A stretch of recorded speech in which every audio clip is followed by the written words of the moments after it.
Oke YouTube, selamat datang di channel Supermedianet. Kali ini kita akan membahas yaitu caranya membuat hotspot voucher. Silahkan simak video saya sampai habis. Tapi sebelum kalian menonton video saya, kalian harus klik tombol subscribe dan nyalakan lonceng notifikasinya agar kita bisa berbagi seputar internet.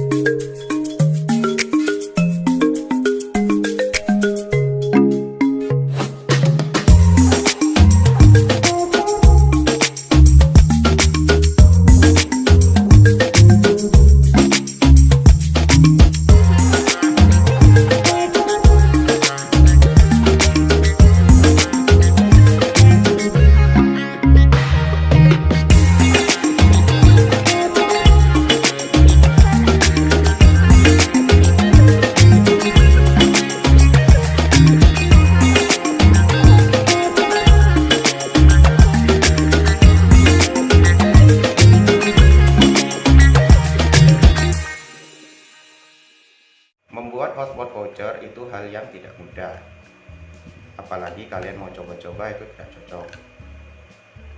cocok sekali hotspot voucheran bagi yang hobinya networking atau scripting atau yang lain-lainnya lah sejenisnya. Itu bisa.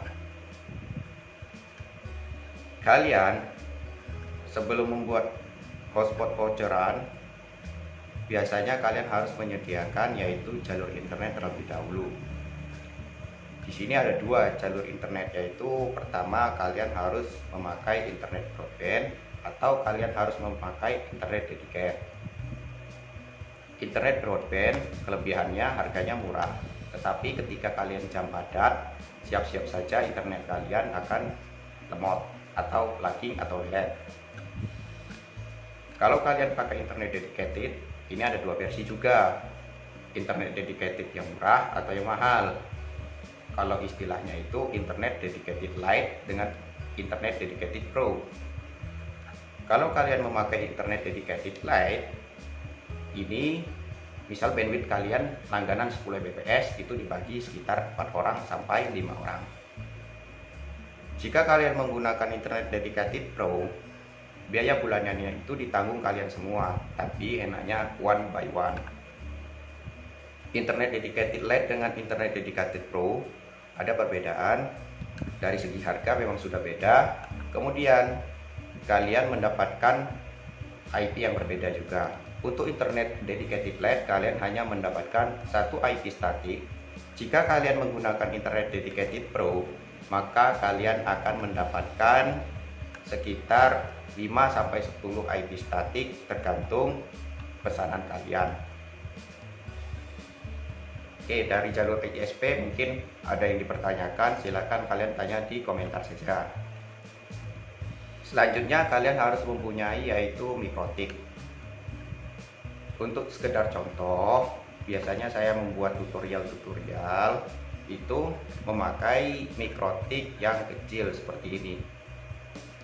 Ini harganya murah, 300.000 sudah dapat untuk mikrotik ini dan mempunyai wireless 2,4 BGN. Kenapa saya memilih ini untuk tutorial? Karena harganya murah, firewallingnya lengkap. Tetapi kalau kalian untuk menggunakan hotspot voucheran bisa, tetapi hanya sekitar 5 klien. Kalau kalian menggunakan di atas 5 klien, kalian harus update mikrotiknya ini tadi menjadi seperti RP 450 GX4 seperti itu ya teman-teman. Untuk mikrotik sendiri banyak sekali perbedaannya, mulai dari harga yang termurah seperti ini yang paling murah, sampai yang paling mahal 40 jutaan harganya.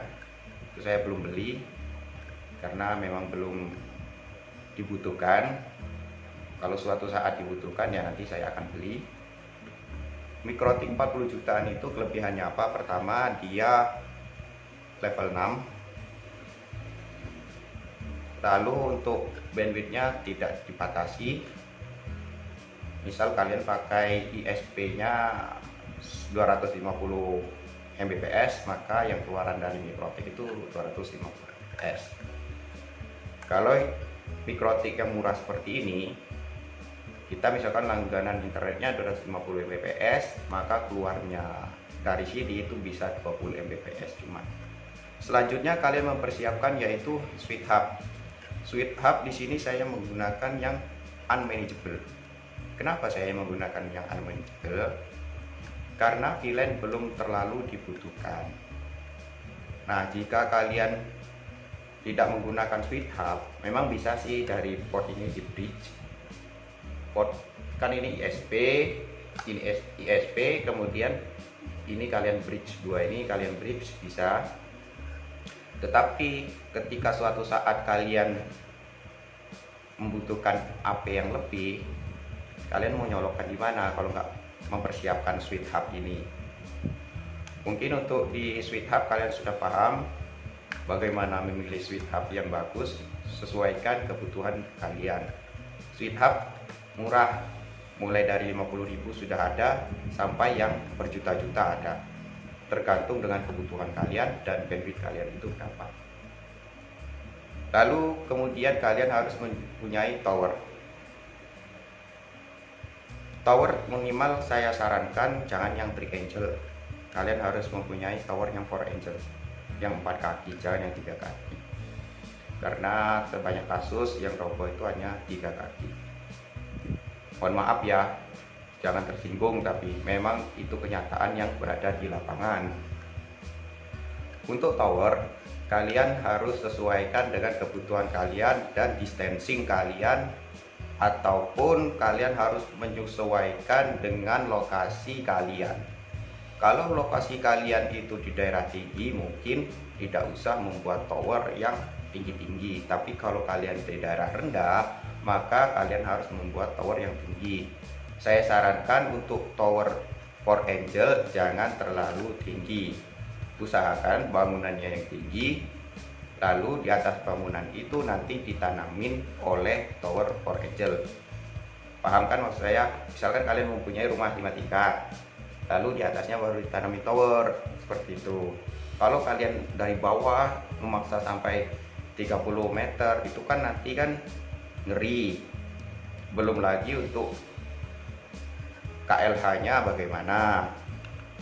Minimal untuk pembangunan tower dari tanah itu 40 meter dari perumahan warga kalau nggak salah. Itu untuk SOP-nya dari tower sendiri. Kalian harus paham itu ya. Kemudian selanjutnya kalian harus mempunyai AP. Di sini kalian khususkan ya, ada AP yang omnidireksional, kemudian sektoral. Saya di sini memakai AP apa? Pakai AP UBNT. Kenapa pakai AP UBNT? Karena saya murah. UBNT murah, tapi kualitasnya ya segitu-gitu aja lah. Kalau murah ya ngerti, kalau ada harga ada kualitas pasti. Tapi cukuplah untuk PTP ya. Saya di sini menggunakan PTP, tidak menggunakan PTMP lagi. Karena kalau UBNT dikasih PTMP, maka ada yang kalah dan ada yang menang.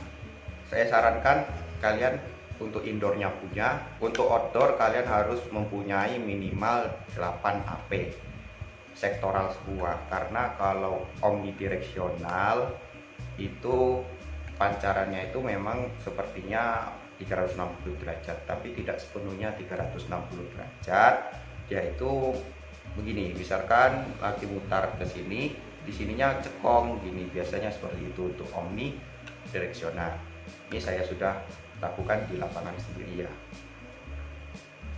Kenapa saya memilih 8 AP? Karena kan kita menyesuaikan arah angin. Walaupun itu kalian pakai yang 160 derajat sektoral, 120 derajat sektoral, saya sarankan tetap pakai 8. Maintenance-nya enak kalau misalkan 8. Kan kalau hotspot voucheran dan hotspot interlink itu maintenance-nya seperti ini. Jika satu masalah, maka pelanggan lain akan masalah kan.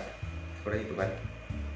Misalkan satu AP kalian buat PTMP, satu masalah kalian benarin yang sini, yang ini kan ikut imbasnya, seperti itu. Makanya saya pakai PTP biar tidak mengganggu. Jika ada maintenance dari satu ini, nggak mengganggu yang lainnya. Oke YouTube, terima kasih telah menonton. Jangan lupa di subscribe dan nyalakan lonceng notifikasinya agar kita bisa berbagi informasi dan sharing seputar dunia internet.